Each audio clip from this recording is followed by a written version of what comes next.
1 Corinthiens 1, chapitre 6. Lorsque l'un d'entre vous a un litige avec un autre, comment ose-t-il demander justice devant les injustes et non devant les saints?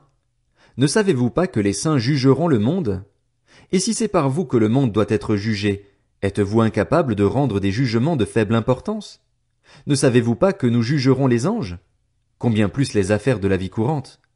Or, si vous avez des litiges concernant les affaires de la vie courante, vous prenez pour juge des gens dont l'Église ne fait aucun cas. Je le dis à votre honte. Ainsi, il n'y a parmi vous pas un seul homme sage qui puisse juger entre ses frères et sœurs. Au contraire, un frère est en procès contre un frère, et cela devant des incroyants. C'est déjà pour vous un échec complet que d'avoir des procès les uns avec les autres. Pourquoi ne supportez-vous pas plutôt une injustice? Pourquoi ne vous laissez-vous pas plutôt dépouiller? Mais c'est vous au contraire qui commettez l'injustice et qui dépouillez les autres, et c'est envers des frères et sœurs que vous agissez ainsi. Ne savez-vous pas que les injustes n'hériteront pas du royaume de Dieu? Ne vous y trompez pas. Ni ceux qui vivent dans l'immoralité sexuelle, ni les idolâtres, ni les adultères, ni les travestis, ni les homosexuels, ni les voleurs, ni les hommes toujours désireux de posséder plus, ni les ivrognes, ni les calomniateurs, ni les exploiteurs n'hériteront du royaume de Dieu. Et c'est là ce que vous étiez, certains d'entre vous. Mais vous avez été lavés, mais vous avez été déclarés saints, mais vous avez été déclarés justes au nom du Seigneur Jésus-Christ et par l'Esprit de notre Dieu. Tout m'est permis, mais tout n'est pas utile.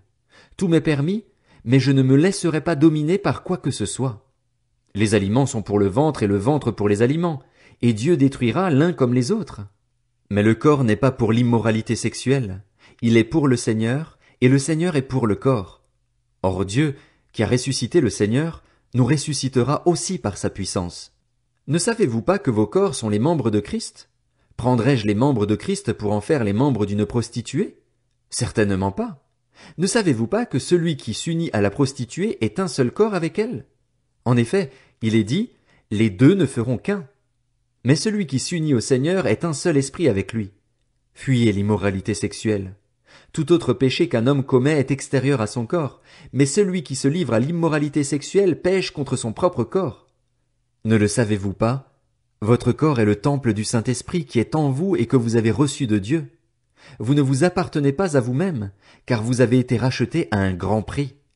Rendez donc gloire à Dieu dans votre corps et dans votre esprit qui appartiennent à Dieu. 1 Corinthiens, chapitre 7. Au sujet de ce que vous m'avez écrit, il est bon pour l'homme de ne pas prendre de femme. Toutefois, pour éviter toute immoralité sexuelle, que chaque homme ait sa femme et que chaque femme ait son mari. Que le mari rende à sa femme l'affection qu'il lui doit et que la femme agisse de même envers son mari. Ce n'est pas la femme qui est maîtresse de son corps, mais son mari.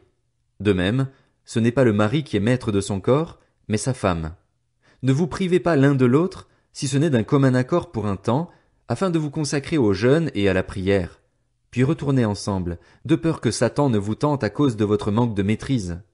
Je dis cela comme une concession, et non comme un ordre. Je voudrais que tous soient comme moi, mais chacun tient de Dieu un don particulier, l'un d'une manière, l'autre d'une autre. À ceux qui ne sont pas mariés et aux veuves, je dis qu'il est bien pour eux de rester comme moi. Mais s'ils ne peuvent pas se maîtriser, qu'ils se marient, car il vaut mieux se marier que de brûler de désir.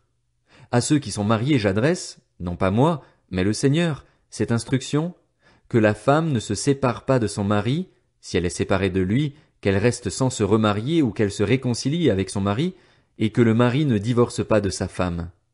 Aux autres, ce n'est pas le Seigneur, c'est moi qui dis, si un frère a une femme non croyante et qu'elle soit d'accord d'habiter avec lui, qu'il ne divorce pas d'elle. Et si une femme a un mari non croyant et qu'il soit d'accord d'habiter avec elle, qu'elle ne divorce pas de son mari. En effet, le mari non croyant bénéficie de la sainteté de sa femme, et la femme non croyante bénéficie de la sainteté de son mari. Autrement, vos enfants ne seraient pas purs, alors qu'en réalité ils sont saints. Si le non-croyant veut se séparer, qu'il le fasse. Le frère ou la sœur n'est pas lié dans un tel cas. Dieu nous a appelés à vivre en paix. En effet, comment peux-tu savoir, femme, si tu sauveras ton mari? Ou comment peux-tu savoir, mari, si tu sauveras ta femme? Par ailleurs, que chacun vive selon la part que le Seigneur lui a attribuée, selon l'appel qu'il a reçu de Dieu. C'est ce que je prescris dans toutes les églises. Quelqu'un était-il circoncis quand il a été appelé? Qu'il ne cherche pas à le cacher. Quelqu'un était-il incirconcis quand il a été appelé? Qu'il ne se fasse pas circoncire. La circoncision n'est rien et l'incirconcision n'est rien non plus, mais ce qui compte, c'est le respect des commandements de Dieu. Que chacun reste dans la condition qui était la sienne lorsqu'il a été appelé. Étais-tu esclave quand tu as été appelé? Ne t'en inquiète pas, mais, si tu peux devenir libre, profites-en plutôt. En effet, l'esclave qui a été appelé par le Seigneur est un affranchi du Seigneur. De même, l'homme libre qui a été appelé est un esclave de Christ. Vous avez été rachetés à un grand prix. Ne devenez pas esclaves des hommes. Frères et sœurs, que chacun reste devant Dieu dans la condition qui était la sienne lorsqu'il a été appelé. Au sujet des personnes non mariées, je n'ai pas d'ordre du Seigneur, mais je donne un avis, en homme qui a reçu du Seigneur la grâce d'être digne de confiance. Voici donc ce que j'estime bon, à cause des temps actuels de détresse, il est bon pour chacun de rester comme il est. Es-tu lié à une femme? Ne cherche pas à rompre ce lien. N'es-tu pas lié à une femme? Ne cherche pas de femme. Si toutefois tu te maries, tu ne pèches pas, et si la jeune fille se marie, elle ne pèche pas. Cependant, les personnes mariées connaîtront des souffrances dans leur vie, et je voudrais vous les épargner. Ce que je veux dire, frères et sœurs, c'est que le temps est court. Désormais, que ceux qui ont une femme soient comme s'ils n'en avaient pas, ceux qui pleurent comme s'ils ne pleuraient pas, ceux qui se réjouissent comme s'ils ne se réjouissaient pas, ceux qui achètent comme s'ils ne possédaient pas, et ceux qui jouissent de ce monde comme s'ils n'en jouissaient pas, car le monde dans sa forme actuelle passe. Or, je voudrais que vous soyez sans inquiétude. Celui qui n'est pas marié se préoccupe des affaires du Seigneur, des moyens de plaire au Seigneur, alors que celui qui est marié se préoccupe des affaires de ce monde, des moyens de plaire à sa femme. Il y a aussi une différence entre la femme non mariée et la jeune fille. Celle qui n'est pas mariée se préoccupe des affaires du Seigneur, afin d'être sainte de corps et d'esprit, alors que celle qui est mariée se préoccupe des affaires de ce monde, des moyens de plaire à son mari. Je dis cela dans votre intérêt. Ce n'est pas pour vous imposer des contraintes, mais pour vous montrer ce qui est convenable et à même de vous attacher au Seigneur sans tiraillement. Si quelqu'un estime agir de façon inconvenante envers sa fiancée en la laissant dépasser la fleur de l'âge, et si tel doit être le cas, qu'il fasse comme il le veut. Il ne pèche pas, qu'il se marie. Quant à celui qui tient ferme dans son cœur, sans contrainte et avec l'exercice de sa propre volonté, et qui a décidé en lui-même de garder le célibat, il fait bien. Ainsi, celui qui se marie avec sa fiancée fait bien, et celui qui ne se marie pas fait mieux. Une femme est liée par la loi à son mari aussi longtemps qu'il est vivant. Mais si le mari meurt, elle est libre de se remarier avec qui elle veut, à condition que ce soit dans le Seigneur. Cependant, à mon avis, elle est plus heureuse si elle reste comme elle est. Et moi aussi, je crois avoir l'Esprit de Dieu. 1 Corinthiens, chapitre 8. En ce qui concerne les viandes sacrifiées aux idoles, nous savons que nous avons tous la connaissance. La connaissance rend orgueilleux, mais l'amour édifie. Si quelqu'un croit savoir quelque chose, il ne connaît encore rien comme il faudrait connaître. Mais si quelqu'un aime Dieu, il est connu de lui. Donc, pour ce qui est de manger des viandes sacrifiées aux idoles, nous savons qu'une idole n'est rien dans le monde et qu'il n'y a qu'un seul Dieu. En effet, il est vrai qu'il y a des êtres appelés dieux, soit dans le ciel, soit sur la terre, et de fait il y a beaucoup de dieux et de seigneurs. Néanmoins, pour nous il n'y a qu'un seul Dieu, le Père, de qui viennent toutes choses et pour qui nous vivons, et un seul Seigneur, Jésus-Christ, par qui tout existe et par qui nous vivons. Mais tous n'ont pas cette connaissance.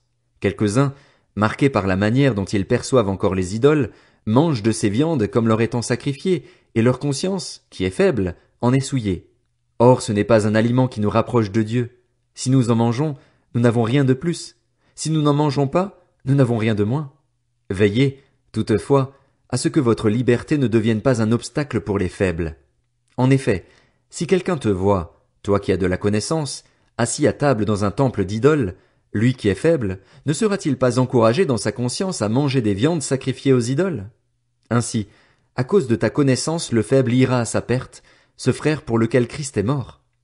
En péchant ainsi contre les frères et sœurs et en blessant leur conscience, qui est faible, c'est contre Christ que vous péchez. C'est pourquoi, si un aliment représente un piège pour mon frère, je ne mangerai jamais de viande afin de ne pas faire trébucher mon frère.